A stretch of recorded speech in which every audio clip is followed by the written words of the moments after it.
वृन्दावनेश्वरी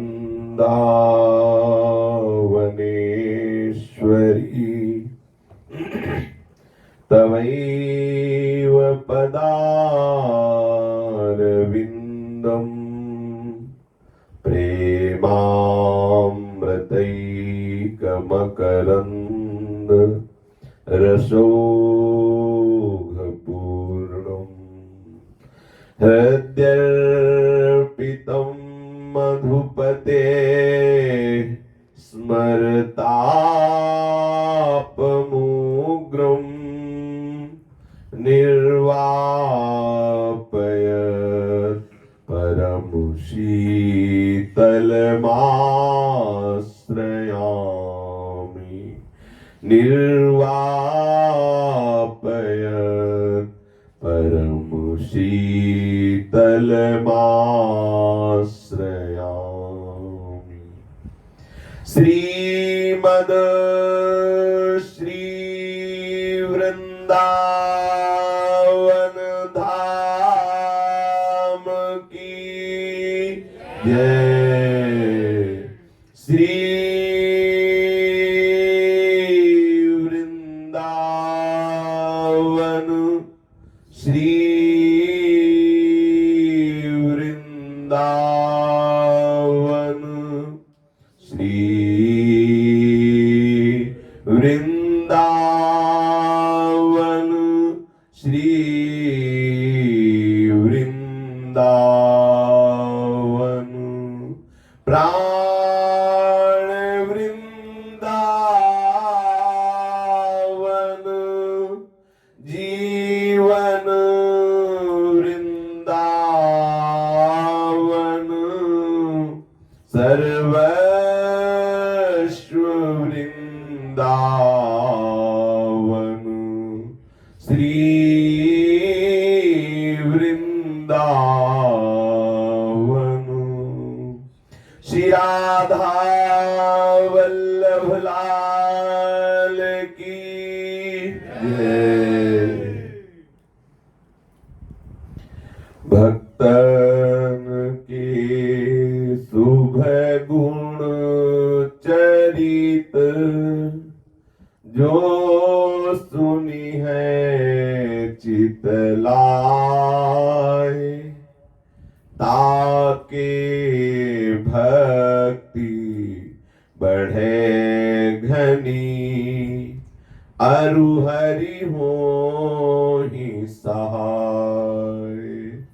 अजहूँ सोच विचारी के गही भक्तन पद ओट हरि कृपालु सब पाछली क्षमी है तेरी खोट। हरि कृपालु सब पाछले छवि है तेरी कोट। जिन महाभागवत भगवत प्रेमी रसिक संतों ने अपना संपूर्ण अंतःकरण श्री श्यामा श्याम के चरणों में समर्पित कर दिया है, जिनके शरीर की संपूर्ण चेष्टाएं भगवत प्रसन्नता के लिए होती है, जिनकी ज्ञानेंद्रियां एवं कर्मेंद्रियां शास्त्र सिद्धांत के अनुसार बर्ताव करती हैं, जिनका स्वभाव बन गया है श्यामा श्याम के रूप ध्यान का, लीला गायन का, लीला श्रवण का, लीला चिंतन का, नाम जप का, आठों पहर सेवा का, ऐसे महापुरुषों के चरणों का आश्रय, ऐसे महापुरुषों के वचनों का श्रवण मनन, उनके अनुसार आचरण, उनकी बताई हुई उपासना पद्धति से उपास्य तत्व को रिझाने से बहुत शीघ्र अनुराग की प्राप्ति होती है। ये हमारे मन बुद्धि सदैव जिनको हम मित्र मान रहे हैं, ये हमारे वास्तविक दुश्मन हैं। जिनसे हम रक्षा चाहते हैं वही हमें नष्ट कर रहे हैं। जैसे तूणीर में रखा हुआ बाण ही सर्प बन जाए तो उससे कैसे बचा जा सकता है। जो बाण हम रक्षा के लिए रखे थे वही विषधर सर्प बन के हमें डसने के लिए तैयार हो जाए तो हम कैसे बच सकते हैं। ऐसे ही हम जिस मन बुद्धि के बल पे हैं, हम समस्त दुखों से निवृत्त होने के लिए जिन मन बुद्धि का आश्रय लिए हैं, यही हमारे बैरी हो गए। हमारे प्रभु से बिलक करके इन्होंने मना कष्टानि इंद्रियाणि प्रकृति स्थानि कर्षति, इन्होंने माया में फंसा दिया। शब्द स्पर्श रूप रस गंध इसके भोक्ता ना होने पर भी हमें बना दिया मन बुद्धि ने, और हम इन्हें बहुत प्यार करते हैं। इन दुश्मनों को हमने अपना बहुत बड़ा प्यारा मान रखा है। हम शास्त्र की बात, गुरुजनों की बात अवहेलना कर सकते हैं, अनादर कर सकते हैं, पर मन की बुद्धि की बात करें, इतना प्यार करते हैं मन बुद्धि से। कोई विशेष बलवान ही ऐसा होता है जो संत सदगुरुदेव की बात पर अपने मन को मना ले, मन को उसी मार्ग पे चलावे जो संत सदगुरुदेव कहते हैं। बातें बनाना अलग बात होता है, संत सदगुरुदेव शास्त्र के अनुसार चलना बड़ा कठिन विषय है। बातें तो भगवान के द्वारा प्रदत्त बुद्धि में सबको इतना ज्ञान है क्योंकि जीव ज्ञान स्वरूप है। बातें बनाने का सबको ज्ञान है, पर उपदेश कुशल बहु तेरे बहुत मिलेंगे जो दूसरों को उपदेश कर सकते हैं, पर स्वयं आचरण में उतारने से घनेरे नहीं होंगे, कोई बिरला ही होगा। तो कोई ऐसा सहज उपाय है जो हमारे मन बुद्धि पर शासन कर सके? बोले हाँ। जैसे मतवाले हाथी को वश में करने के लिए एक सहज उपाय है अंकुश, उसके ऊपर अंकुश मस्तक में लिए महावत अगर विराजमान है तो मतवाले हाथी को वैसे ही चलना होगा जिधर महावत का इशारा है। हमारे महावत है सदगुरुदेव और अंकुश है चरण पादुका। गुरु की चरण पादुका वो अंकुश है जो मन बुद्धि रूपी मतवाले हाथियों को सदैव अपने अधीन रखते हैं। सहस्त्रशार पद्मेतम त्रिकोणे परितिष्ठितम सद्गुरु पादुका युग्मम स्वात्मरूपम सदास्त्रे।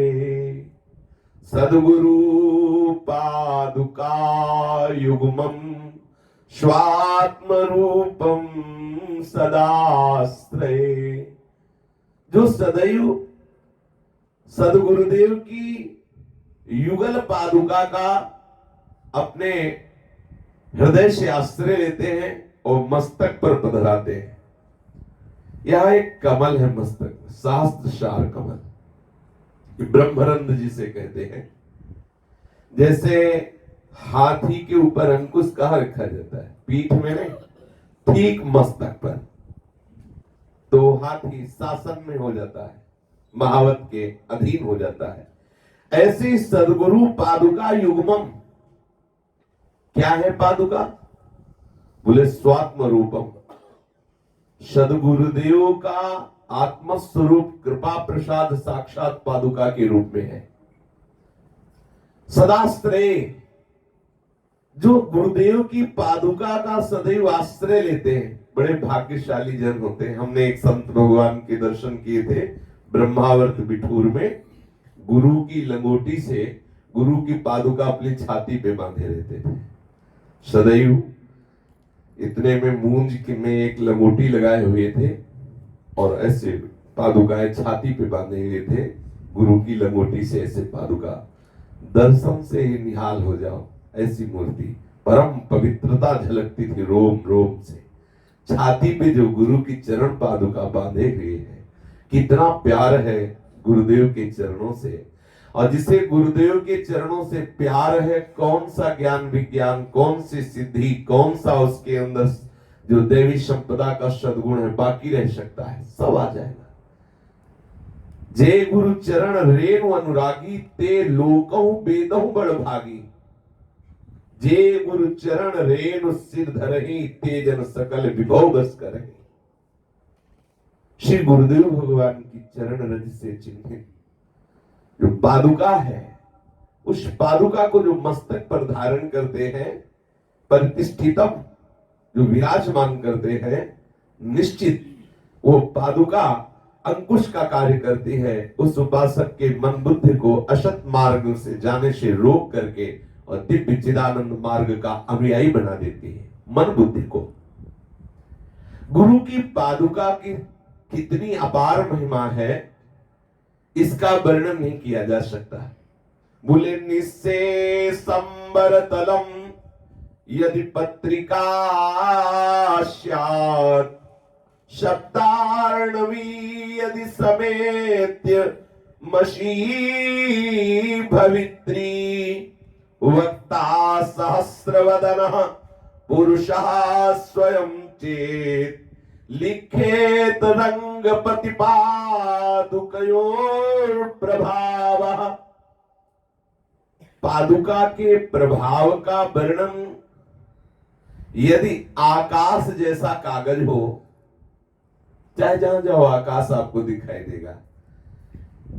यद्यपि आत्मा का उदाहरण देना असंभव है, पर कहीं कहीं आत्मा का उदाहरण आकाश की तरह दिया गया है। जैसे जहां भी जाओ नील गगन आपको दिखाई देता है, पर ये जो नीलिमा है ये आकाश की नहीं है, आकाश का कोई रूप नहीं है। ऐसे ही आत्मा का कोई रूप नहीं। जिससे आकाश सर्वव्यापी है, दिखाई दे रहा है, ऐसे आत्मा सर्वव्यापी है। अगर आकाश को कागज बनाया जाए और सप्त सागरों के जल को स्याही बनाया जाए और स्वयं सहस्त्र शीर्ष पुरुष भगवान वक्ता हो और वो उसको लिखे, तो भी पादुका द्वय का प्रभाव नहीं लिखा जा सकता। जो सदगुरुदेव भगवान की युगल पादुका है, उनका प्रभाव नहीं लिखा जा सकता, इतना अपार प्रभाव है। जो सदगुरुदेव भगवान की पादुका को सदैव मस्तक पर धारण करता है, पादुका का पूजन करता है, हृदय से पादुका की अधीनता स्वीकार करता है, उसके हृदय में मूर्तिमान कृपा का स्वरूप प्रकाशित हो जाता है। क्योंकि गुरुदेव की कृपा ही मूर्तिमान होकर पादुका के रूप में है। असूर्य भेद्याम रजनीम प्रजाता मालोक मात्रेण निवारयन्ति अमोघ वृत्तिर्मणिपाद रक्षे मुरदिशो मूर्तिमती दया तुम। जो पादुका द्वय को अपने आराध्य देव के रूप में वर्णन करता है, तो अनुग्रह का साक्षात मूर्तिमान स्वरूप सदगुरुदेव की पादुका साक्षात अनुग्रह रूप है। उसके हृदय में दिव्य ज्ञान का प्रकाश हो जाता है। पादुका की कृपा से उसके हृदय में दिव्य ज्ञान का प्रकाश हो जाता है। आज जो ज्ञान हमें माया से मुक्त कर दे, वो ज्ञान क्यों नहीं होता? ज्ञान तो बहुत है, लेकिन माया में बांधने वाला ज्ञान है।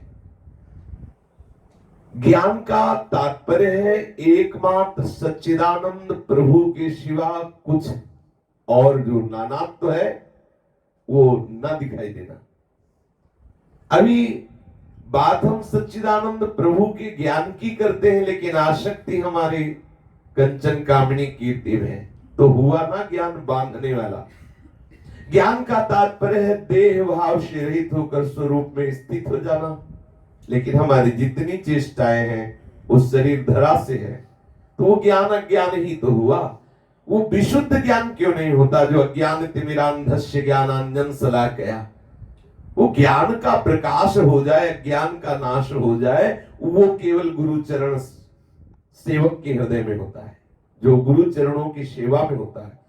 आप जितने भी उपनिषद के महान अनुभव करने वाले ब्रह्म ऋषि हैं, आप उनका चरित्र पढ़ के देखिए, या उपनिषदों में जो ब्रह्म ज्ञान का उपदेश दिया गया है, आप उस पद्धति को देखिए। वो गुरु आश्रम में जाकर कई वर्ष तक गुरु सेवा करते, फिर उन्हें ब्रह्म सूत्र कोई एक बता देते ब्रह्म ऋषि, फिर वो तन्मयता पूर्वक उसका ध्यान करते हुए उनकी सेवा में रहते, फिर वो एक सूत्र बता देते। ऐसे वो सूत्रों का साक्षात्कार उनको होता था, पढ़ते केवल नहीं थे ब्रह्म सूत्र, ब्रह्म सूत्रों का साक्षात्कार होता, गुरु वाक्य का साक्षात्कार होता, गुरु जो बोल रहा है उसका उन्हें साक्षात्कार होता। उसका कारण गुरु चरणारविंद की आसक्ति, गुरु चरण आश्रय, गुरु चरणारविंद से युक्त हृदय, क्योंकि ऐसे ही हृदय में विशुद्ध ज्ञान होता है। नहीं तो थोड़ा भी अगर शास्त्रीय ज्ञान है तो अहम का राज्य हो जाता है, मन बुद्धि रूपी हाथी मतवाले हो जाते हैं, मतवाला सतमार्ग को छोड़कर रसदगामी हो जाता है। अंकुश है गुरुदेव की पादुका, अलौकिक मणि के समान उसके हृदय में दिव्य तेज ज्ञान का प्रकाशित हो जाता है। जो गुरुदेव की पादुका का सेवन करते हैं उनके हृदय की अंधकारमयी तमोरात्रि का नाश हो जाता है। जैसे सूर्य के प्रकाश से अंधकार का कहीं दर्शन नहीं होता, ऐसे गुरु कृपा प्रसाद से विशुद्ध ज्ञान का प्रादुर्भाव होने पर ये नानात्व, ये द्वंद्व, राग द्वेष, शत्रुता, मित्रता और नाना प्रकार की स्तुति, निंदा, मान, अपमान, हर्ष, शोक, लाभ आदि द्वंद्व, ये सब नष्ट हो जाते हैं। जो श्री गुरुदेव की चरण पादुका का सेवन करते हैं तो अमोघ प्रभाव उसके हृदय में पड़ता है। गुरु पादुका द्वय जब शास्त्र सार में प्रतिष्ठित होती है तब निरंतर स्निग्ध मधुमयी चंद्र रश्मियों का, जहां से परमानंद का प्रादुर्भाव होता है, उसकी वर्षा होने लगती है। जिस उपासक के मस्तक पर गुरु चरणारविंद की पादुका विराजमान होती है उसके हृदय में परमानंद का अनुभव कराने वाली वृत्तियों का प्रादुर्भाव हो जाता है। अभी हमारी जो वृत्तियां हैं, दुर्वासना मम सदा परिकर्षयन्ति, वो दुर्वासना हमें खींचती रहती है कि एक वृत्ति मुझे दुर्वासना में फंसाती रहती है। और जब गुरुदेव की चरण पादुका का सेवन होता है तो उनकी चरण पादुका से ऐसी अमृतमयी चंद्र रश्मियां अर्थात ऐसी विशुद्ध वृत्तियों का प्रादुर्भाव होता है जिससे परमानंद का अनुभव होता है। जीव को निहाल कर देती है गुरु पादुका, भावुक भक्त को अद्भुत प्रेम की प्राप्ति कराती है गुरु पादुका, दिव्य सलाहकार है गुरु पादुका। आहा, जैसे श्री भरत जी महाराज अयोध्या में परम गुरु स्वरूप श्री राम जी की पादुका विराजमान करके आयश लेते हैं, मांग मांग करके आयश, आज्ञा पा करके संपूर्ण राज्य शासन करते हैं। सलाह देती है पादुका। भरत जी हाथ जोड़कर खड़े होते हैं सिंहासन पर, पादुका द्वय विराजमान है, जगत गुरु भगवान श्री राम की पादुका। हाथ जोड़कर पूछते हैं, प्रभु इस समय कौन सा कार्य उचित है? वैसे ही उनके हृदय में स्फुरण होता है, मान लेते हैं पादुका द्वय का आदेश हो गया और वैसे ही शासन करते हैं। आज्ञा पाकर के ही शासन में प्रवृत्त है, सिंहासन पर विराजमान है श्री राम जी की पादुका। कैसा सुंदर भरत जी का आराधन है भगवान श्री राम के प्रति। पादुका को पादुका ने साक्षात सिया राम का स्वरूप मानते हैं, अनुभव करते हैं। स्वप्रकाश शिव मूर्ति रेखिका, तद विमर्श तनुरेखिका तयो, सामरस्य वपुरिष्यते परा, पादुका पर शिवात्मनो गुरु। श्री गुरुदेव की दोनों पादुकाएं स्वयं प्रकाशात्मक अद्वितीय ज्योति हैं और कल्याण का मूर्तिमान स्वरूप है, शिव मूर्ति। स्वप्रकाश शिव मूर्ति रेखिका, जो पादुका है वो शिव मूर्ति, शिव माने कल्याण, कल्याण का मूर्तिमान स्वरूप पादुका जी है। स्वप्रकाश, स्वयं प्रकाशित पादुका जी हैं। जो पादुका जी की आराधना करते हैं उनके हृदय में दिव्य प्रकाश होता है। और तद विमर्श तनुरेकिका तयो, अपार शक्ति से संपन्न पादुका जी हैं। जो गुरु की पादुका का सेवन करता है उसके हृदय में अपार शक्ति आ जाती है, और ऐसी शक्ति का प्रादुर्भाव होता है कि उसे फिर कोई अन्य आश्रय लेने की जरूरत नहीं होती। जो गुरु चरण आश्रित होता है, गुरु प्रसन्न साहवन कुला, मिटी शकल कल्पित भयशूला, स्वप्रकाश वपुषा गुरु शिवो, यह प्रसीदति पदार्थ मस्तके, तत्प्रसाद मिहि तत्व शोधनम, प्राप्य मोदमुपयाति भावुकः। पर ये आराधना भावुक भक्तों के हृदय में ही सफल होती है, क्योंकि तार्किक लोग तो भावुक हृदय के लिए ये महान सामर्थ्य की बात है। भावुक हृदय, जो परम कल्याण स्वरूप गुरुदेव की पादुका है, जब वो शरणागत भक्त के मस्तक पर विराजमान होती है तो अनेक जन्मों के पापों का नाश करके उसे अशुभ प्रारब्ध की जो रचना हुई है पापों के बल से, उसका नाश करके नवीन प्रारब्ध की रचना गुरु पादुका करती है। अहोभाग्य है जो गुरु पादुका पर अनुराग करते हैं। तत्व शोधन कर देती है गुरु पादुका।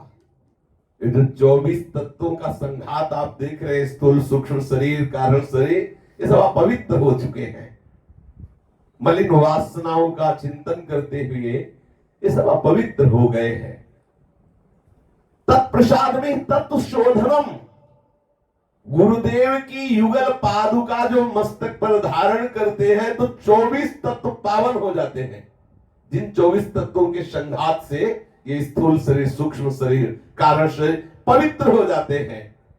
जीव ही पवित्र होते हैं, मोद और मस्ती की प्राप्ति होती।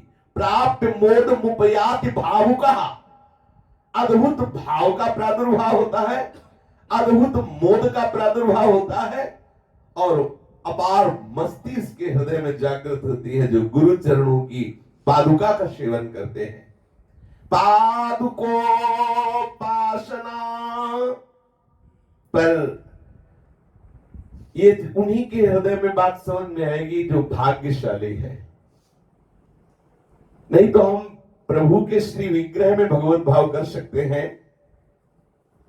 पर गुरु में भगवत भाव करना बड़ा मुश्किल होता है। फिर गुरु पादुका में ये तो कोई विशेष भाग्यशाली, कोई विशेष पुण्यात्मा जन, कोई विशेष कृपा पात्र जन है जिनके हृदय में ये भाव आ जाए कि गुरु साक्षात पर ब्रह्म तस्मै श्री गुरुवे नमः, और गुरु की पादुका को गुरु से भी बढ़ करके, जैसे भगवान ने कहा मोते ही अधिक गुरु ही जी जानी, ऐसे गुरु से भी बढ़कर गुरु पादुका का आदर। गुरुदेव प्रत्यक्ष कृपा करके अपनी चरण पादुका रूपी महान सामर्थ्य दे दी। गुरु चरण पादुका में जो पावन करने की सामर्थ्य है उतने समस्त तीर्थों में भी नहीं। पीछे जो नित्य सत्संग सुनते हैं, एक बार चर्चा हुई थी कि जो स्नान करते समय गुरु चरणों का ध्यान करके स्नान करते हैं तो समस्त तीर्थों के अवगाहन का उनको फल प्राप्त हो जाता है। जिनके मस्तक पर गुरु चरण पादुका विराजमान है, समस्त तीर्थों के अवगाहन का उसे सहज में फल प्राप्त होता रहता है। विशुद्ध ज्ञान का प्रादुर्भाव हो जाता है, समस्त तत्वों का शोधन हो जाता है, हृदय में अपार मोद, अपार मस्ती जागृत हो जाती है। देखो भरत जी के लिए आया है, नित पूजत प्रभु पावरी, प्रीति न हृदय समात। निरंतर प्रभु के चरणों का ध्यान करते हुए पादुका जी का पूजन करते, सिंहासन में पादुका जी विराजमान और प्रीति न हृदय समात, अपार प्रेम भरत जी के हृदय में है। जो श्री सदगुरुदेव की चरण पादुका से ऐसे प्यार करते हैं उनके हृदय में संपूर्ण साधनाओं का फल अपने आप प्रकाशित हो जाता है। सच्ची मानिए, यदि गुरु चरण पादुका में आपके हृदय में ऐसी भावना आ जाए कि हमारे आराध्य देव साक्षात ये पादुका जी हैं, फिर आप देख लो आपकी बुद्धि के ऊपर कैसा शासन पादुका जी का होता है। गुरु चरणों की पादुका को परम संपत्ति रूप मान करके स्वीकार करें। हमारे हृदय में वो भाव नहीं आ पाता गुरु चरण पादुका के प्रति कि हमारी परम संपत्ति है, हमारी इष्ट है, हमारी समस्त ज्ञान प्रकाशनी सामर्थ्य है गुरु चरण पादुका। श्री ठाकुर जी जब कृपा करते हैं तो चरणामृत में, नाम में, संतों में, महाप्रसाद में, गुरु में अपार श्रद्धा प्रकट हो जाती है। ये कृपा का लक्षण है। ठाकुर जी के संत के चरणामृत में ऐसी प्रीति हो, जब चरणामृत मिले तो हृदय में एक उमंग आ जाए। जब ठाकुर जी का उच्छिष्ट मिले, संतों का उच्छिष्ट मिले तो हृदय नाच पड़े। जब संत दर्शन हो, गुरु दर्शन हो तो हृदय प्रसन्न हो जाए।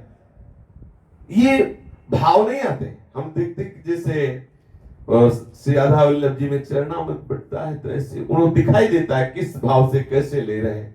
कोई तो कहता है ए हमको भी थोड़ा जल देना, जल, ऐसे मांगते हैं। प्रभु के चरणामृत में, प्रभु के महाप्रसाद में, प्रभु के संतों में और गुरुदेव में, प्रभु के श्री विग्रह में जब प्रभु की अपार कृपा होती तो श्रद्धा बढ़ने लगती है। ऐसा लगता है हमें और कुछ नहीं चाहिए, हमें गुरु का सानिध्य मिल रहा, प्रभु का नाम रटने को मिल रहा, प्रभु का उच्छिष्ट मिल रहा है, प्रभु का जस श्रवण करने को मिल रहा। और अगर प्रभु के धाम में वास मिल रहा तो हमें और कौन सी सिद्धि चाहिए। हम तो परम सिद्धि में विराजमान है, इसी में अनुराग हो जाए, सब जगह से राग छूट जाए, इतनी बात करनी है। हमें जो कृपा से मिल गया है इसके लिए बड़े बड़े ऋषि मुनि तरसते हैं। ये जो अपने लोगों को, वृंदावन वासियों को प्राप्त है ना, बड़े बड़े ऋषि मुनि तरसते हैं। सदगुरुदेव की चरण पादुका का आश्रय लेकर इस मार्ग में आगे बढ़ा जाता है। पूर्व प्रसंग में श्री राधा बाबा और पूज्य भाई जी महाराज नाथ द्वारे में श्रीनाथ जी का दर्शन कर रहे हैं। तो प्रसंग चला कि श्रीनाथ जी महाराज का प्रादुर्भाव गिरिराज्य में हुआ और श्रीनाथ जी महाराज जब प्रकट हुए तो उनको दुलार करने के लिए आचार्य के रूप में प्रभु ही रूप धारण करते, दूसरा कोई नहीं। तो वल्लभाचार्य जी श्रीनाथ जी को दुलार करने के लिए प्रकट हुए और वल्लभाचार्य जी के हृदय की समस्त रस पद्धति को स्थापित करने के लिए, प्रकाशित करने के लिए श्री विठलनाथ जी प्रकट हुए। और इन दोनों के चार चार महाकवि शिष्य हुए।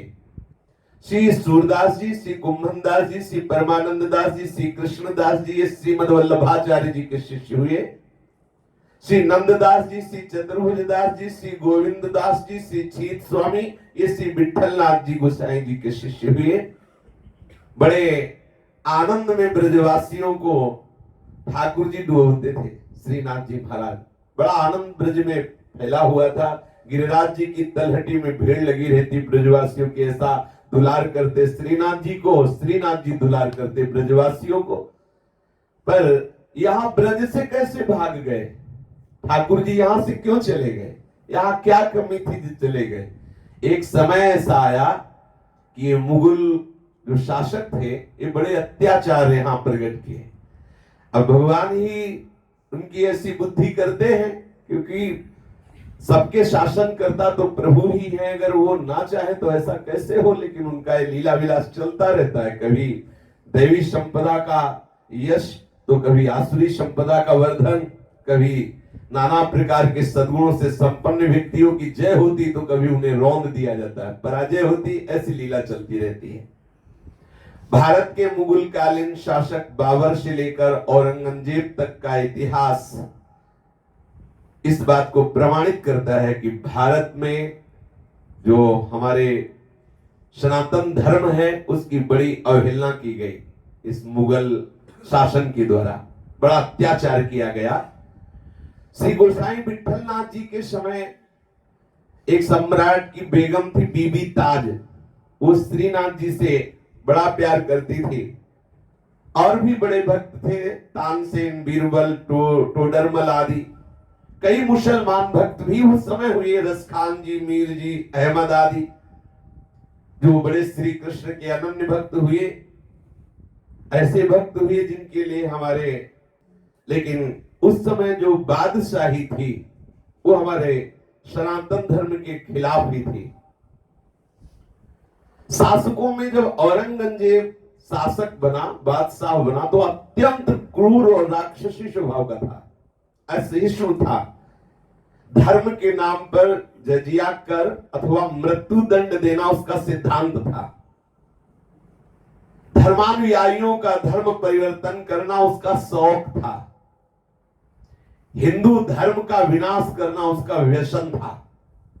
हिंदू के देवी देवता और भगवान की मूर्तियों को तोड़ना, हिंदू धर्म से परिवर्तन करके इस्लामी बनाना, ये उसका शौक था औरंगजेब का।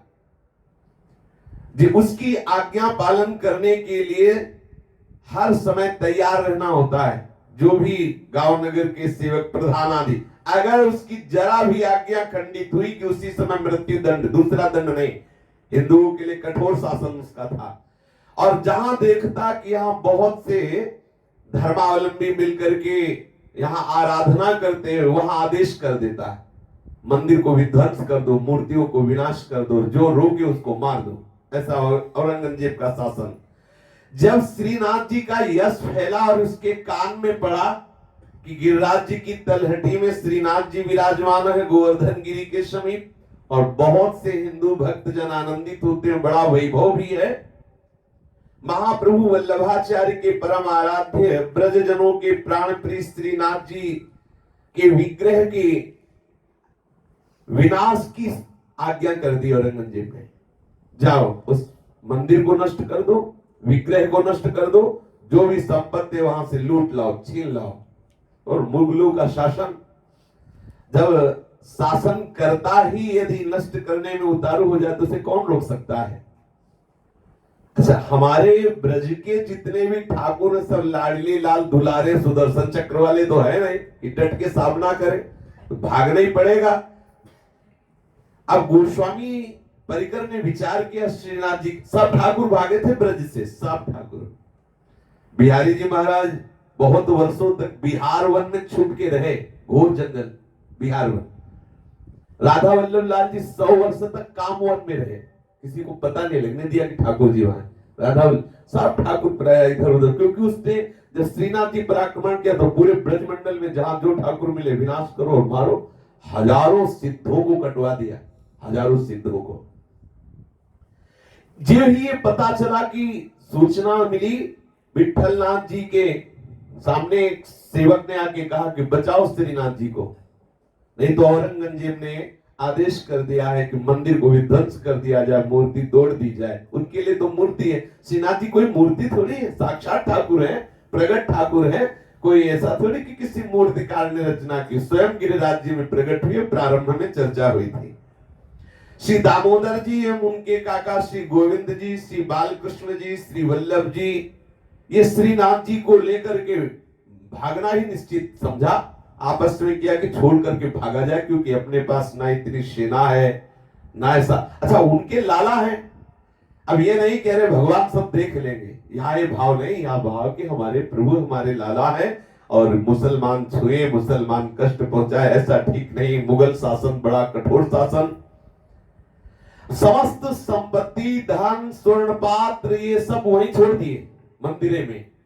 कुछ विशेष सेवा के पात्र लिए श्रीनाथ जी को लेके विक्रम संवत 1726 आश्विन शुक्ला 15 शुक्रवार की रात्रि को पिछले पहर रथ में पधरा करके श्री श्रीनाथ जी महाराज को ब्रज से प्रस्थान किया।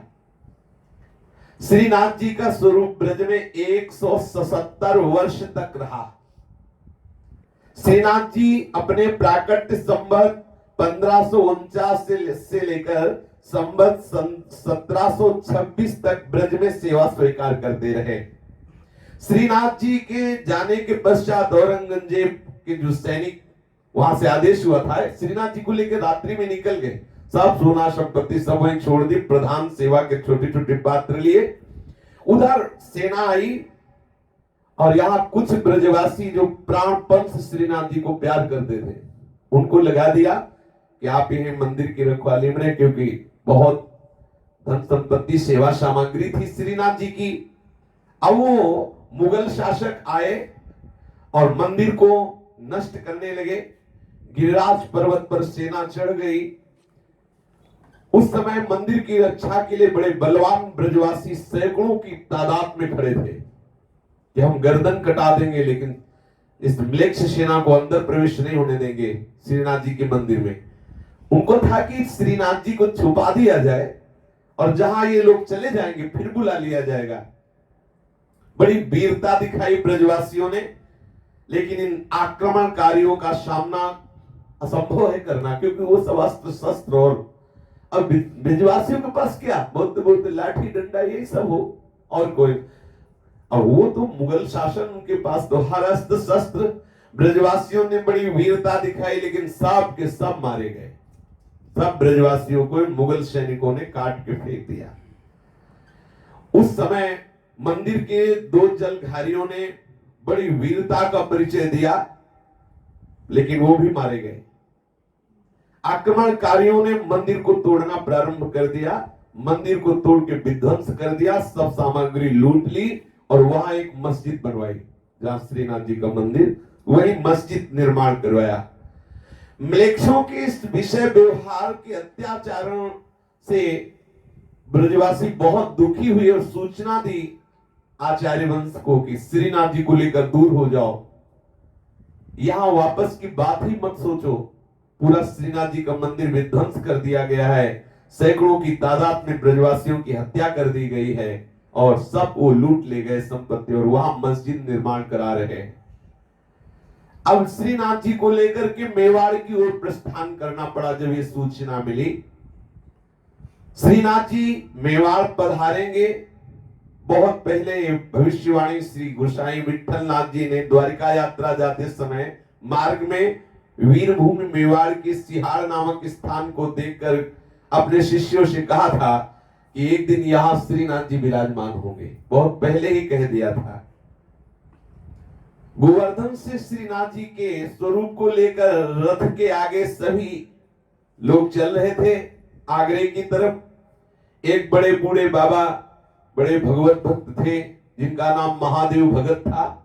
वो आगे लालटेन लेके प्रकाश करते हुए चल रहे थे, और ये भी था कि ज्यादा आवाज ना हो, जिससे किसी को ये पता न चल जाए कि श्रीनाथ जी को लेके जा रहे हैं, नहीं तो म्लेच्छ सैनिक आके घेर लेंगे। आगरा पहुंचे, वहां एक हवेली थी, हवेली में अज्ञात रूप से, गुप्त रूप से वहां श्रीनाथ जी को रखा।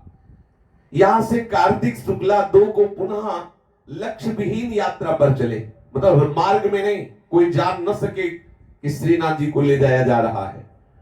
श्रीनाथ जी के साथ रथ में परम भक्त गंगाबाई रहती थी, जो दुलार करती। तीनों भाइयों में एक श्री वल्लभ जी डेरा लेकर, तंबू लेकर आगे आगे जाते, और जहां जहां श्रीनाथ जी को भोग लगना है, विश्राम कराना, वहां गुप्त रूप से जंगल में व्यवस्था करते। बाल भोगिया, जलधारिया ये प्रधान सेवा में रहते। श्री गोविंद जी श्रीनाथ जी के साथ रथ के आगे आगे घोड़े पर चलते, और बाल कृष्ण जी गोसाई रथ के पीछे चलते, और बहु बेटियां गोसाई परिकर की दूसरे रथ में चलती। सभी परिवार मिलकर श्रीनाथ जी के लिए सामग्री भोग की बनाते और भोग पवाते हुए संक्षिप्त अष्टयाम सेवा मार्ग में चलती रही। आगरा से चल करके ग्वालियर राज्य में चंबल नदी के तटवर्ती दंडोती धार नामक स्थान पर मुकाम किया गया। वहां कृष्णपुरी में श्रीनाथ जी विराजे। वहां से चलकर कोटा कृष्ण विलास की पद्मशिला पर श्रीनाथ जी 4 माह तक विराजमान रहे। फिर कोटा से चलकर पुष्कर होते हुए कृष्णगढ़ पधारे। एक जगह नहीं रोके जाते थे, कहीं सूचना न मिल जाए मुगलों को, इसलिए छुपा छुपा के कुछ दिन यहाँ, कुछ महीने यहाँ, ऐसे। कोटा से चलकर पुष्कर होते हुए कृष्णगढ़ श्रीनाथ जी को लाया गया। वहां नगर से 2 मील दूर जंगल पहाड़ी में श्रीनाथ जी को छुपा के रखा गया। कितना कष्ट सहना पड़ा। पीताम्बर जी की गाल में कुछ दिन छुपा के रखे, कृष्णगढ़ से चलकर जोधपुर राज्य में बंबाल और बीसलपुर स्थानों से होते हुए चापासनी पहुंचे, जहां श्रीनाथ जी को 4-5 महीने तक गुप्त रूप से रखा गया। संवत 1727 के कार्तिक माह में अन्नकूट का उत्सव करना था, तो अन्नकूट का उत्सव किया गया। फिर वहां से हटाया गया कि अगर यहाँ अन्नकूट का उत्सव हुआ, ये सूचना मिल गई तो गड़बड़। फिर वहां से श्रीनाथ जी को अंत में मेवाड़ राज्य के शिहाड़ नामक स्थान में पहुंचकर स्थायी रूप से श्रीनाथ जी को विराजमान किया गया। उस काल में मेवाड़ के राणा श्री राज सिंह भी सर्वाधिक शक्तिशाली हिंदू नरेश थे। उन्होंने जब सुना कि औरंगजेब इतना अत्याचार कर रहा है, इसलिए श्रीनाथ जी को लेकर भागना पड़ा, तो उसने सूचना दी पुष्टि संप्रदाय के आचार्य वंशज गोस्वामियों को कि आप तनिक भी अब घबराइए नहीं। राजा सिंह ने कहा कि हम आपकी रक्षा करेंगे, आपका साथ देंगे। संवत 1728 कार्तिक माह में श्रीनाथ जी सिहाड़ पहुंचे। तत्काल राजा ने वहां मंदिर निर्माण का आदेश किया और अपने सैनिकों से सुरक्षा प्रदान की कि पूरी युद्ध की व्यवस्था से रहा जाए, कभी भी कोई भी म्लेच्छ सैनिक अगर यहाँ आए तो उनका नाश किया जाए। फाल्गुन कृष्ण सप्तमी शनिवार को बड़ी शीघ्र मंदिर का निर्माण करके ठाकुर जी को वहां विराजमान किया गया और पाटोत्सव हुआ। श्रीनाथ जी प्रथम बार गिरिराज से यहाँ पधार कर सिहाड़ के मंदिर में स्थायी रूप से थोड़ा विराजमान है। यहां से गिरिराज जी से लेकर और यहां सिहाड़ के मंदिर में विराजमान होने तक 2 वर्ष 4 महीना 7 दिन तक छुपा छुपा करके श्रीनाथ जी को बचा बचा करके रखा गया। 2 वर्ष 4 महीना 7 दिन फिर ये सिहाड़ मंदिर में विराजमान किया गया। श्रीनाथ जी के नाम के कारण ही मेवाड़ का वो अप्रसिद्ध सिहाड़ नामक अब श्रीनाथ द्वारा के नाम से भारतवर्ष में सुविख्यात है। विक्रम संवत 1835 में अजमेर मेवाड़ा के मेरों ने मेवाड़ पर भयानक आक्रमण किया और वहां भी नृशंस हत्याएं प्रारंभ कर दी। इधर पिंडारियों ने नाथ द्वारा में देखा कि खूब संपत्ति है, खूब ठाकुर का भोग लग रहा है, पता चला तो वहां घुस करके उन्होंने सब संपत्ति लूट ली श्रीनाथ जी की और बहुत ही लोगों की हत्या की। बड़ी विचित्र ठाकुर की लीला है, बहुत विचित्र है। हरि तेरी गति लखि न परे, सर्व सामर्थ्यशाली है और जब कभी लीला होती तो ऐसी विचित्र लीला करते हैं कि किसी की गतिमति काम नहीं करती। पर इसमें प्रधान बात होती है, जितने लोगों को अपनी सेवा में तुरंत बुलाना चाहते हैं तो ये लीलाएं कर देते हैं। शरीर तो छूटना है ही, जो प्रभु के लिए शरीर छोड़ देते हैं निश्चित उन्हें प्रभु के नित्य धाम में सेवा मिलती है। हमारे संप्रदाय के श्री वृंदावन दास चाचा जी महाराज जब सुना कि घनानंद जैसे ऐसे महान भजनानंदियों को यहाँ वृंदावन में लताओं की रक्षा के निमित्त में काट दिया म्लेच्छों ने, जो औरंगजेब की सेना आक्रमण की तो विध्वंस कर रही थी, तो जैसे सुंदर सुंदर कुंज लताएं हैं, इनको देख करके उपासकों के हृदय में बहुत आया कि ये तो हमारी प्रिया प्रीतम की रसमयी लताएं हैं, तो ऐसे गर्दन रख देते कि लता तभी कटेगी जब हमारी गर्दन, तो काट दिया, उनकी गर्दन काट दी। ऐसे ऐसे सिद्ध हुए हैं कि जब म्लेच्छ लोग दौड़े मारने के लिए तो ऐसे बैठे थे, बोले मार, तो उनकी तलवार टूट जाती, तलवार टूट जाती लेकिन उनके अंग नहीं कटते, तो भयभीत हो जाते, भागते, बोले छाप किया अब मार, फिर अपने शरीर को कटवा लेते। ऐसे सिद्ध भी थे। जब वृंदावन दास चाचा जी ने सुना तो बहुत उदास हुए, ठाकुर जी से नाराज होके कहा कि हमें अच्छा नहीं लगा आपका ये व्यवहार, जो आप ब्रज की लताओं से इतना प्यार करते हैं, जो आपके प्रति इतना प्यार करते हैं, आप सर्व सामर्थ्यशाली होते हुए उनकी गर्दन कट रही थी, वो आपने रक्षा नहीं की, ये मुझे अच्छा नहीं लगा। आप शरणागत प्रतिपाल हैं, आपके लिए वो इतना प्यार कर रहे थे तो आप उस म्लेच्छ को रोक नहीं सकते थे। आपकी सामर्थ्य कहां गई जब रसिकों पर तलवार चल रही थी। मतलब दुख होता है, ये सबको होता है, हर उपासक को होगा कि ऐसे भगवत प्रेमी महात्माओं की गर्दन काटी जाए, आप चुपचाप बैठे रहो, ऐसा कैसे। और जब बड़े खिन्न हुए तो उसी समय तंद्रा सी आई, तो देखा कि घनानंद जी और भी जो बड़े बड़े रसिक यहाँ मारे गए वृंदावन में मलेच्छों की तलवार से, देखा सब सहचरी स्वरूप होकर श्री जी की सेवा में लगे, और श्री जी वही नाम ले, दास जी जाने घनानंद जी आदि जो जो संत उन्हीं के नाम ले रहे थे और श्री जी की सेवा में बहुत आनंदित थे। मानो श्री जी ने दिखाया कि इन सबको हम अपनी नित्य सेवा में ले लिया है, इन्हीं की इसी अनन्य निष्ठा से जो अत्यंत दुर्लभ पद है राधा सहचरी भाव, राधा सखी भाव, उसकी इनको प्राप्ति हो गई, श्री जी की नित्य सेवा में है, तब उनको कुछ शांति हुई। पर वास्तविक हरि की लीला समझी नहीं जा सकती। ऐसे लीला बिहारी हैं कि प्रहलाद जी के ऊपर हिरण्यकश्यप ने कितना क्या किया, एक रोया भी नहीं वो ना जला सका ना हिला सका किसी भी तरह से। पर ये बड़े विचित्र लीलाएं हैं, इनमें कभी ऐसा नहीं सोचना चाहिए कि प्रभु ऐसा क्यों। बड़े लीला बिहारी है, बड़े विचित्र लीला बिहारी है। तो श्रीनाथ जी के मंदिर में वो लोग घुस गए और बहुत श्रीनाथ जी की सब संपत्ति जो सेवा सामग्री थी, आज भी बड़ा वैभव है श्रीनाथ जी का, वो सब लूट ले गए और बहुत लोगों की हत्या भी कर दी, जनहानि भी की, बड़ी अशांति फैल गई।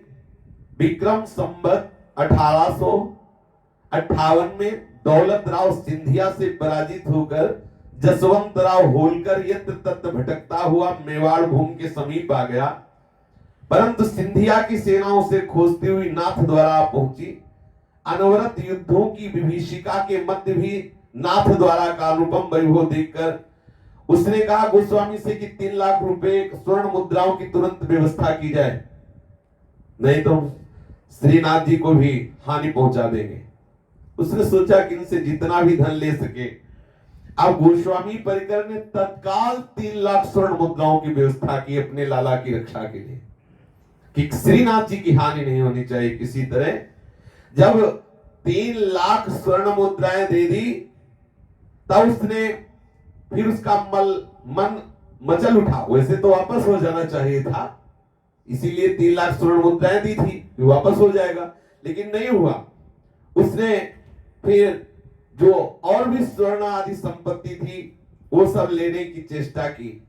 इस विकट परिस्थिति को भांपकर आचार्य वंशन ने श्रीनाथ जी को सुरक्षित रखने के लिए गोस्वामी तिलकैत श्री गिरधर जी महाराज से कहा कि इनको श्रीनाथ जी को बाहर ले जाओ, पीछे के द्वार से घसियार नामक बीहड़ स्थान में ले गए, घसियार नामक स्थान में, और वहां बड़े सिख छोटा सा मंदिर बनाकर श्रीनाथ जी को विराजमान। बड़ी संकटमयी स्थिति, और श्रीनाथ जी कोई छोटे ठाकुर थोड़ी है, ऐसे कोई गोपाल जी थोड़ी है इतने बड़े, वो तो विशाल स्वरूप है श्रीनाथ जी का, नवकिशोर स्वरूप। विक्रम संवत 1857 आषाढ़ सुदी 2 को मेवाड़ महाराणा श्री भीम सिंह को एक पत्र लिखा कि प्रभु श्रीनाथ जी एवं नगर का जन, जितने भी सेवक जन है, सबका जीवन बड़ा संकट में है। हम चाहते हैं कि मेवाड़ में श्रीनाथ जी को हम लाए और आप स्वागत करके कुछ दिन के लिए विराजमान करें। महाराणा ने श्री ठाकुर जी को उदयपुर पधारने की आज्ञा दे दी और विनय की कि हमारा अहोभाग्य, आप ठाकुर जी को लाइए, हम सुरक्षा करेंगे। भगवत भक्त महाराणा ने त्वरित देलवाड़ा के राजा कल्याण सिंह झाला, कुठवा के ठाकुर विजय सिंह जी, चूड़ावंत, सांगावत, ये बड़े बड़े जो महावीर योद्धा थे, इन सब से कहा कि हमारे ये ब्रज के ठाकुर आए हुए हैं, हम सब प्राण दे देंगे, लेकिन इनको कोई छू जाए ऐसा ठीक नहीं। सबको सूचना दी। जगत सिंह, जेठ, मालोत और भी बड़े बड़े जागीरदार, बड़े बड़े जो बलवान राजपूत क्षत्रिय थे, अजीत सिंह भाटी, शाह एकलिंग दास बोलिया, जमादार नाथू सिंह, इन सब से कहा कि सबके प्राण चाहे चले जाए, लेकिन श्रीनाथ जी को कोई छूने न पाए। सब अपनी अपनी सेना लेकर के श्रीनाथ द्वारे से श्रीनाथ जी की रक्षा के लिए व्यवस्थित हुए। मेवाड़ की बहादुर सेना ने नाथ द्वारा को आके घेर लिया और घोर संग्राम किया। जो शत्रु पक्ष था वो तितर बितर हुआ। गोस्वामी तिलकैत श्री गिरधर जी महाराज ने उदयपुर चलना ही ठीक समझा कि अब इनको 3 लाख स्वर्ण मुद्राएं, बहुत सी संपत्ति बार बार हम दे रहे हैं, फिर भी श्रीनाथ जी के प्रति आक्रमण कर रहे हैं, अब यहां से भागना ही चाहिए। तो विक्रम संवत 1858 माघ कृष्णा एक तदानुसार दिनांक 29 जनवरी 1902 को प्रभु श्रीनाथ जी, श्री नवनीत प्रिया जी और श्री विठलनाथ जी को रत्नालंकारों सहित लेकर महाराज श्री उदयपुर की ओर लेकर चल पड़े। कुछ ही समय में कुठारिया के रावत विजय सिंह चौहान उनके साथ हो लिए। उनका पहला पड़ाव उनवास नामक ग्राम में हुआ। वहां जब सुना कि होलकर सेना बड़ी उत्पात मचा रही है और वो भी तैयार है कि अगर सूचना मिली श्रीनाथ जी कहाँ है तो तत्काल आक्रमण हो सकता है, तो कोठारिया रावत नगर की रक्षार्थ लौट गया। वो अपनी सेना सहित कि हम उनको वहां से पछाड़ेंगे, यहां आने ही नहीं देंगे। लेकिन उनकी सेना बड़ी बलवान, उन्होंने घेर लिया कोठारिया रावत को और अपने अधीन करके कहा अपने अस्त्र और घोड़े छोड़ दो। उन लोगों ने सोचा है तो बड़ी हानि की बात होगी कि हम क्षत्रियों को अपने अस्त्र फेंकने पड़े और घोड़े दे देने पड़े इनको। तो उन्होंने स्वीकार नहीं किया और युद्ध किया। सांप के सांप पूरे मारे गए, क्योंकि उनका जिनका राज्य होता है उनके पास बल होता है। अभी छोटे छोटे राजा, छोटे छोटे जमींदार, युद्ध ठना, सब के सब मारे गए। कुठारिया रावत परिकर सहित मारा गया, पूरी सेना उसकी मारी गई। फिर श्रीनाथ जी उदयपुर की सीमा की तरफ आगे बढ़े। ऐसे थोड़ी बड़ी संकट में रहे श्रीनाथ। अपने बिहारी जी को कोई जाना ही नहीं, इतना ऐसे छुपा के बिहार वन में रखा। कामवन में राधा वल्लभ जी को 100 वर्ष तक कोई जाना ही नहीं कि कहां है राधा वल्लभ जी, ऐसे गुप्त करके रखा गया। मेवाड़ महाराणा ने घसियार में प्रभु श्रीनाथ जी एवं अन्य स्वरूपों की अगवानी के लिए व्यवस्था की। घसियार का मंदिर निर्माणाधीन था। मेवाड़ महाराणा प्रभु को लेकर उदयपुर पधारे। उदयपुर में जब श्रीनाथ जी को बुलाया गया तो राजा ने आदेश कर दिया कि कुछ भी हो, इतना भी दबने की जरूरत नहीं, भले प्राण चले जाए, लेकिन चुरा के थोड़ी श्रीनाथ जी का प्रवेश हो। नगर में खूब दुंदुभियां बजनी चाहिए, पूरी तैयारी की जाए, श्रीनाथ जी आ रहे हैं, इनका स्वागत किया जाए। उदयपुर में पूर्ण स्वागत किया जाए श्रीनाथ जी का। उदयपुर मेवाड़ की सुप्रसिद्ध राजधानी थी। भारत के वैभवशाली नगरों में इसकी गणना थी, जिसके चारों ओर सुंदर सुंदर जलाशय थे। उनके किनारे हरे भरे उपवन लहरा रहे थे, वृक्ष फल फूलों से लदे हुए थे। नगर की संपन्नता, बड़ी बड़ी अटारियां, बाजार, अन्न के गोदाम, घी तेल के कुंड, सभा भवन, बड़े बड़े गोपुर, 4 दीवारियों से नगर अत्यंत शोभा पा रहा था। अस्तबल घोड़ों से भरे हुए थे। गजशाला में अनेक मस्त गज हाथी सुशोभित थे। जैसे ही प्रभु श्रीनाथ जी के शुभागमन की चर्चा नगर में फैली कि राज प्रसादों के गगनचुंबी शिखरों पर चमकते हुए स्वर्ण कलशों को स्वच्छ किया गया और विचित्र झंडियां फहराई गई। कितने ही दिनों पूर्व से नर नारियों ने श्रीनाथ जी के आगमन की खुशी में अपने दरवाजे को, घर को खूब लीपा पोता और सुंदर सुंदर आम्र के पल्लवों से द्वार सजाए गए। नगर में बड़े बड़े श्रृंगार किए गए, बड़े बड़े चित्रों की रचना की गई, पताकों की, बंधनवार की, मार्ग को झाड़ बुहार कर सुशोभित किया गया। राजपथ, गलियां, चौराहे, ये सब स्वच्छ किए गए। सुगंधित जल से छिड़काव किया गया। पूरा नगर आनंदित था कि श्रीनाथ जी महाराज पधारने वाले हैं। लोगों ने नई नई पोशाक पहनी, जगह जगह पर अगर धूप लगाकर नगर को महका दिया। अनेक नर नारी सज धज कर राजमार्ग में एकत्रित हुए, प्रभु श्रीनाथ जी की बाट निहारने लगे। श्रीनाथ जी के मंदिर से लेकर राजमार्ग, प्रमुख चौक और नगर से बाहर तक अपार जन समूह आ गया श्रीनाथ जी की अगवानी करने के लिए। सुहागिन स्त्रियों ने किनारीदार कसुमल साड़ियों को पहना, हाथों में कंकण, मंगलसूत्र, खूब श्रृंगार करके श्रीनाथ जी की अगवानी के लिए आई। पुरुष धोती, लंबी अंगरखी पहने हुए, मस्तक पर रंग बिरंगी पाग देखते ही बनता।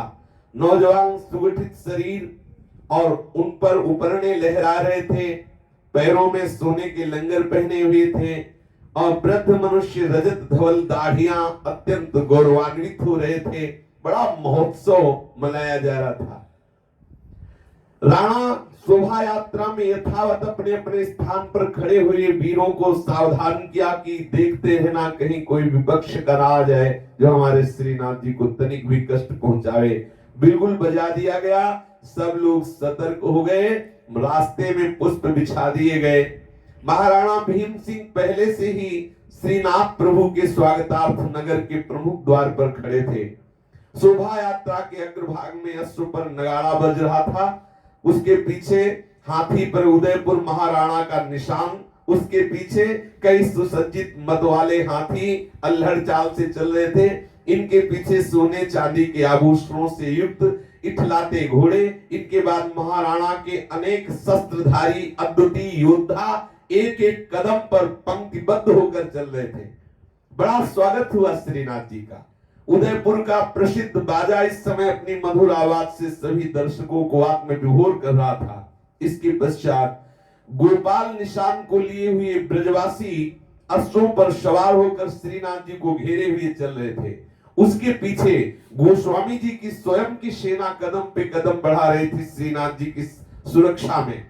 इसके पीछे अरबी ताशे बजाने वालों का समूह बाजे बजाते हुए चल रहा था। ऐसे थोड़ा बड़ी व्यवस्था श्रीनाथ जी की आज भी बड़ी महिमा है, पर आज भी श्रीनाथ जी शयन यही करते हैं, आके ब्रज में ही शयन करते हैं, ऐसा महापुरुषों ने बताया। तदनंतर छड़ीदार समाधानी मंदिर के अनेक कर्मचारी छड़ी ली हुई आगे बढ़ रहे थे। इनके पीछे गोस्वामी बालक दिखाई पड़े। महाराज श्री गिरधर जी के मुख पर उस समय एक दिव्य तेज था। गोस्वामी बालकों के साथ ही सच्चिदानंद घन प्रभु श्रीनाथ जी का अनुपम रथ चल रहा था। श्रीनाथ जी उसमें विराजमान थे। कई सेवक, कोई चंवर डुला रहा है, कोई मोर पंख डुला रहा है। जैसे ही श्रीनाथ जी का रथ महाराणा को दिखाई पड़ा, वे साष्टांग लौट गए, नतमस्तक हो गए, बार बार खड़े होते, बार बार प्रणाम करते कि मेरे अहो भाग्य ठाकुर जी पधारे हैं।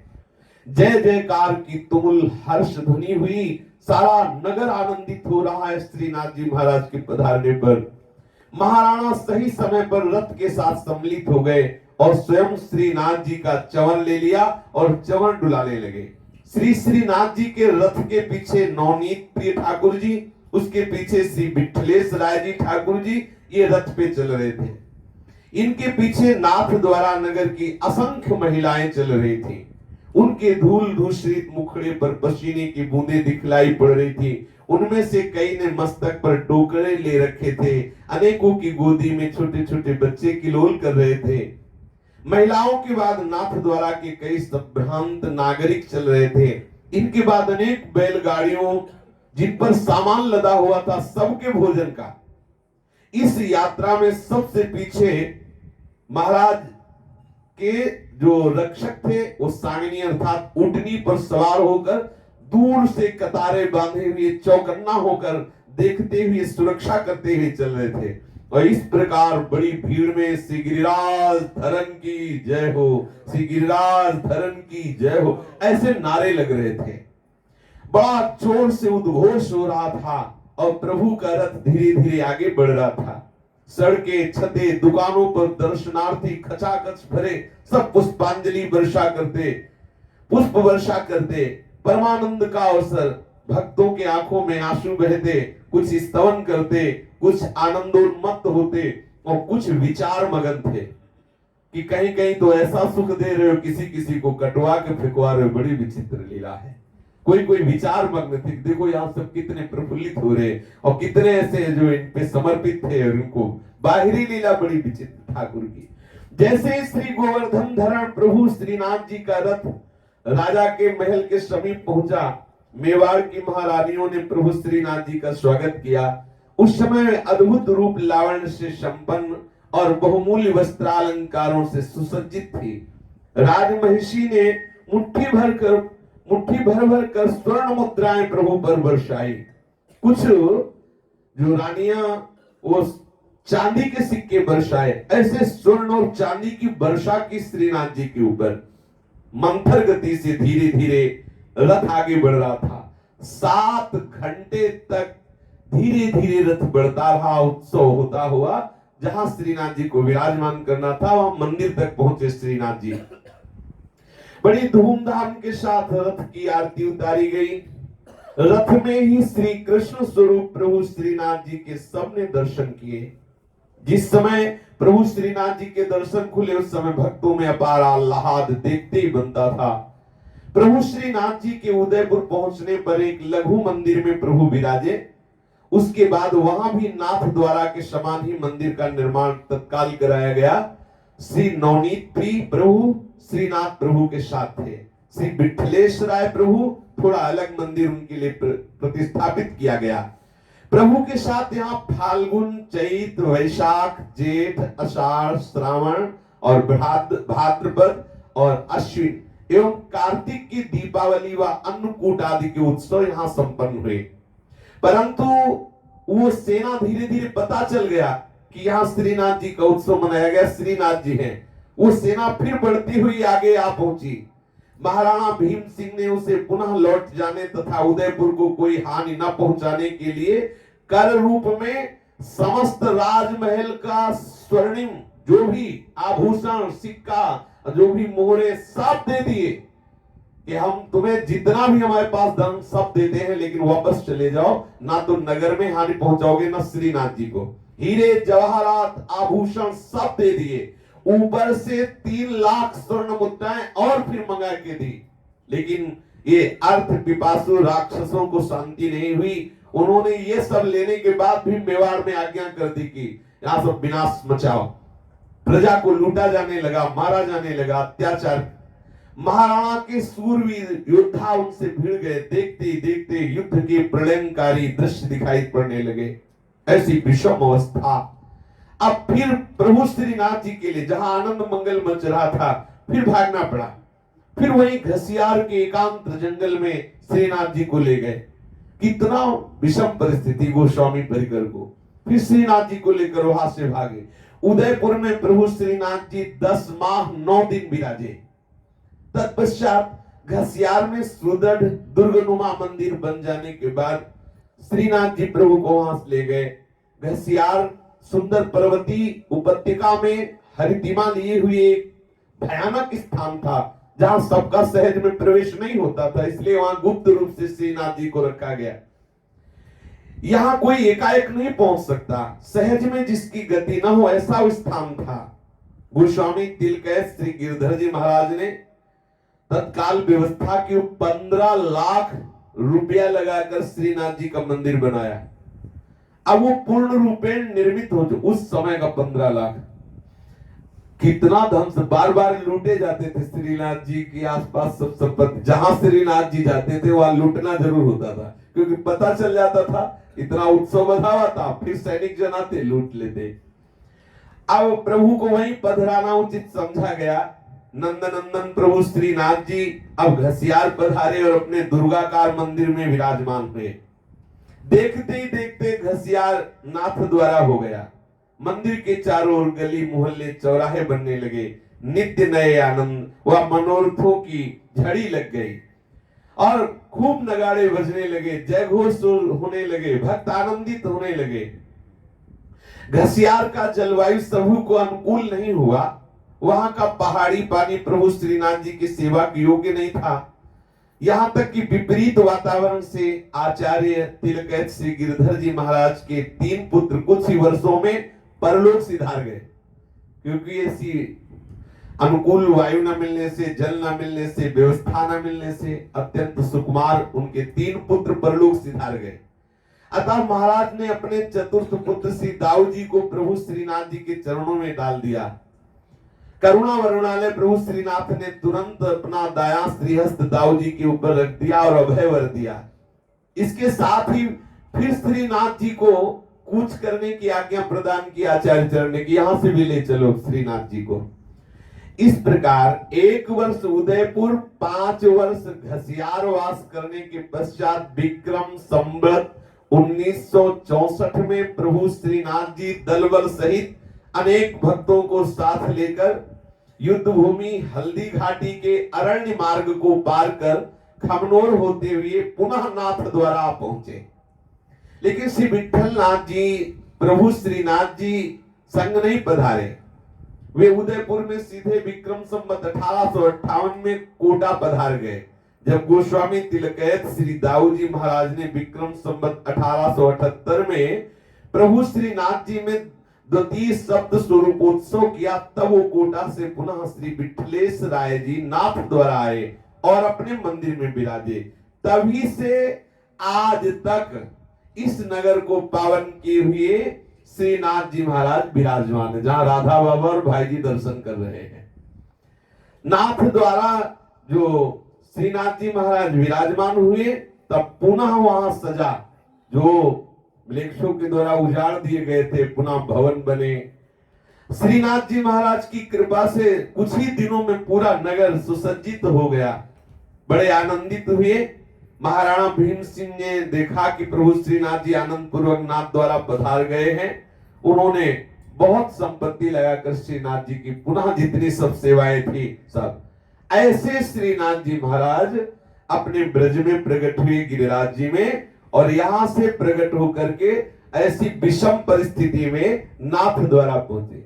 वहां नाथ द्वारा में जो हमारे प्रसंग में पूज्य श्री राधा बाबा और भाई जी महाराज 600 यात्रियों के साथ दर्शन करने गए हैं, वहां से फिर इधर आए थे अपने लोक चर्चा में, पुनः वहीं पहुंचते हैं। श्री पूज्य राधा बाबा श्री नाथ द्वारे में दर्शन करके श्री नाथ जी के श्री चतुर्भुजदास जी का वो पद प्रसिद्ध जो गायन किया, पीछे प्रारंभ में चतुर्भुजदास जी का चरित्र भी हुआ, और ये सांवरे गोवर्धनधारी जो पद है, हाँ, गोवर्धन वासी सावरे तुम बिन रहे हो लजाए, ये जो पद है ये बाबा ने कहा गाया जाए, तो श्रीनाथ जी के सामने वो पद गाया गया। पूज्य श्री राधा बाबा के सामने श्रीनाथ जी कोई मूर्ति नहीं हुआ, तो साक्षात श्री कृष्ण है। बाबा अपनी दृष्टि से देख रहे हैं, अर्थात भाव दृष्टि से।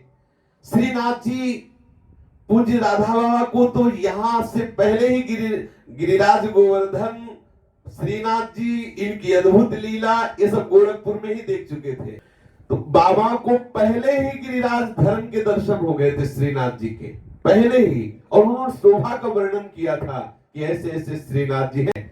नाम जप भजन का बहुत बड़ा प्रताप है।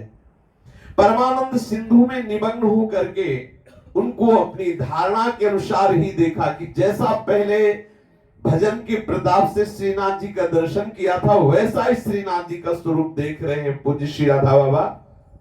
श्रीनाथ द्वारा के मंदिर में एक अत्यंत असीम अनिर्वचनीय सुंदर उनके सामने भाव के ठाकुर विराजमान है। प्रगट में तो मूर्ति स्वरूप दिखाई दे रहे, लेकिन राधा बाबा को दिखाई दे रहे साक्षात उनके हृदय में विहार करने वाले ब्रजेंद्र नंदन। कैसा अभिनव सुंदर मुख कमल। पूज्य राधा बाबा दर्शन करते ही तन्मय हो उठे। कुछ समय के लिए तो बाह्य ज्ञान सर्वथा लुप्त हो गया, वे एक अभूतपूर्व आनंद सिंधु में निमग्न हो गए।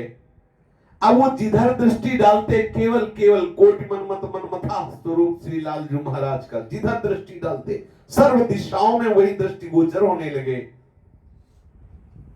गर्भगृह में एक हाथ ऊपर उठाए हुए संपूर्ण वैभव को छत्रवत अपनी कनिष्ठिका अंगुली में धारण किए हुए श्रीनाथ जी दृष्टि गोचर होने लगे। राधा बाबा ऐसे खड़े हुए देख रहे थे कि सब राधा बाबा को देख रहे थे। जब श्रीनाथ जी के दर्शन करने गए तो ऐसी भावमय स्थिति कि राधा बाबा जिधर देखते श्रीनाथ जी, तो उनकी जो भाव धाराएं प्रकट होती, जो साथ में यात्री थे वो सब देख रहे थे राधा बाबा की भाव दशा। यहां त्रिगुणात्मिका माया का किंचन मात्र प्रवेश नहीं, कहां राधा बाबा की भाव दृष्टि में। जब तक हमारे हृदय में प्रेम का प्रादुर्भाव नहीं होता, तब तक जितनी भी ये जो आनंदमयी धाराएं ये त्रिगुण के अंतर्गत ही हैं।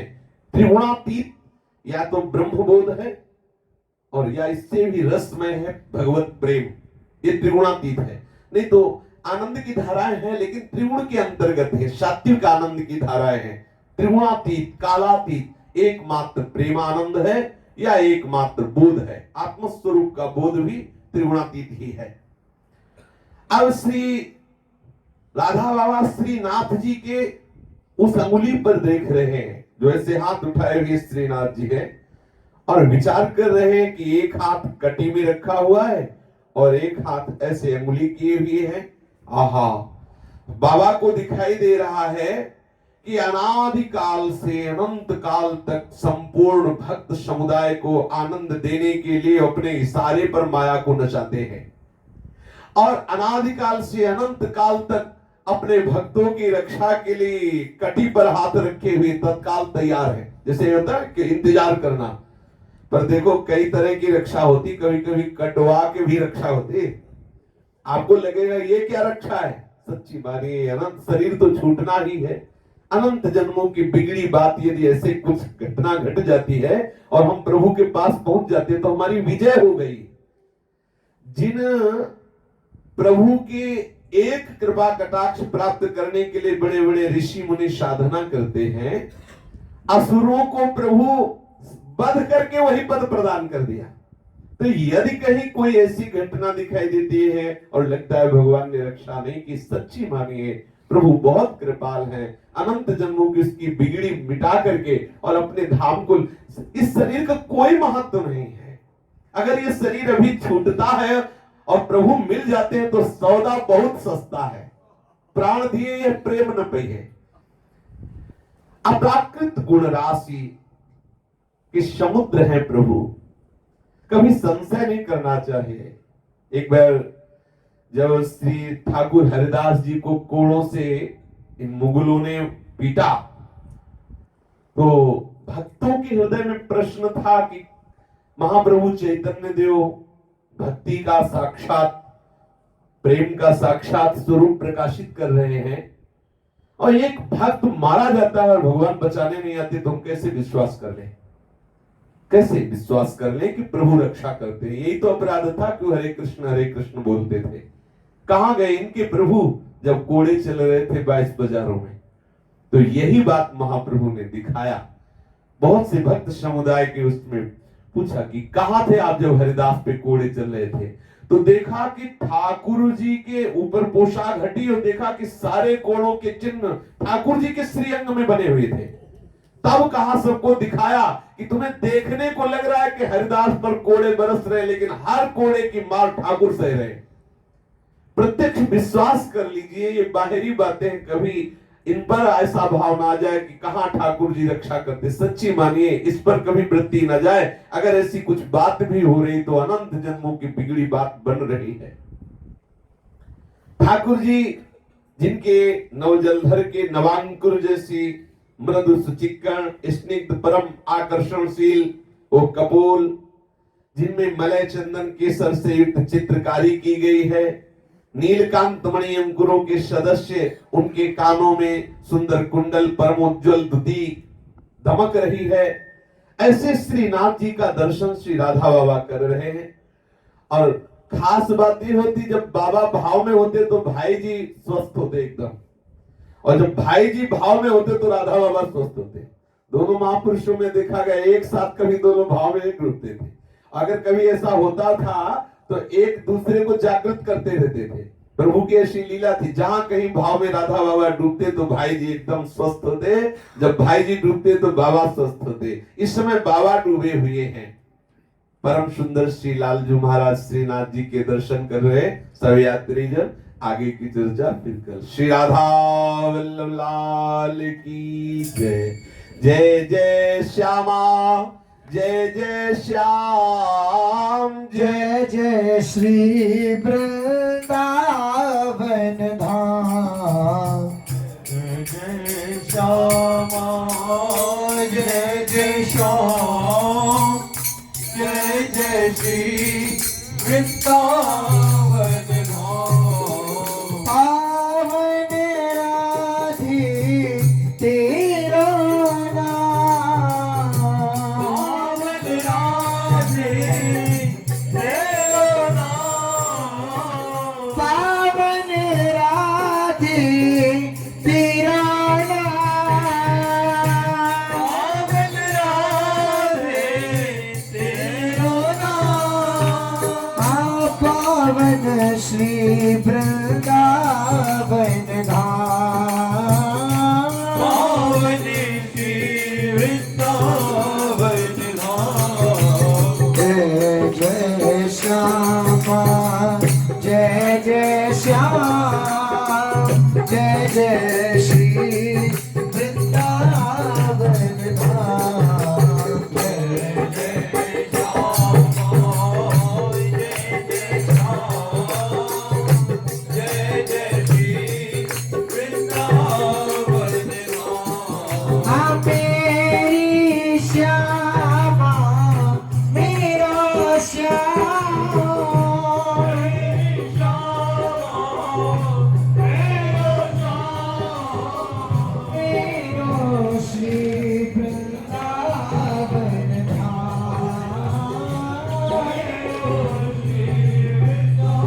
श्री राधा श्री राधा राधा राधा श्री राधा श्री राधा श्री राधा राधा राधा श्री राधा श्री राधा राधा श्री राधा श्री राधा राधा श्री राधा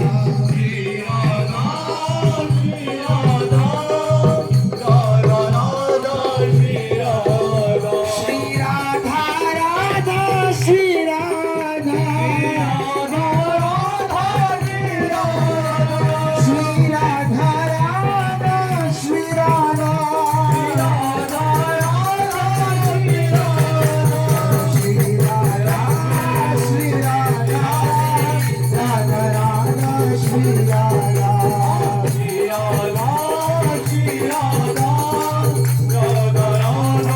राधा राधा श्री राधा श्री राधा राधा श्री राधा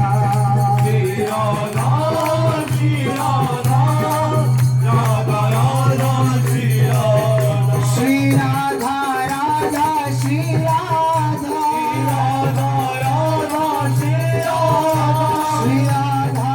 राधा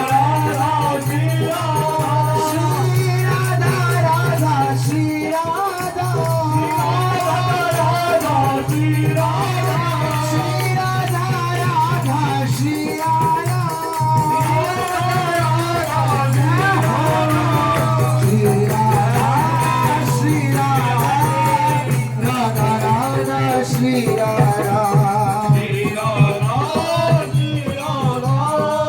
राधा राधा श्री राधा श्री राधा राधा श्री राधा श्री राधा वल्लभलाल की जय प्रभु श्री हरिवंश चंद्र महाराज की जय जो महाराज राज की जय समस्त सहचरी वृंद की जय वृंदावन धाम की जय सतराने की जय समस्त संत हरिभक्तान की जय सद्गुरुदेव भगवान की जय जय श्री राधे जय जय श्री राधे जय जय श्री राधे बोलिए सतगुरुदेव भगवान की जय सतगुरुदेव भगवान की करुणानिधान सतगुरुदेव भगवान की शहीद भक्त महाराजाओं की शहीद योद्धाओं भक्त एवं महाराजाओं की सतगुरुदेव भगवान की करुणा की श्री भगवान कृष्ण गुरुदेव भगवान की जय हो जय जय श्री हित हरिवाण।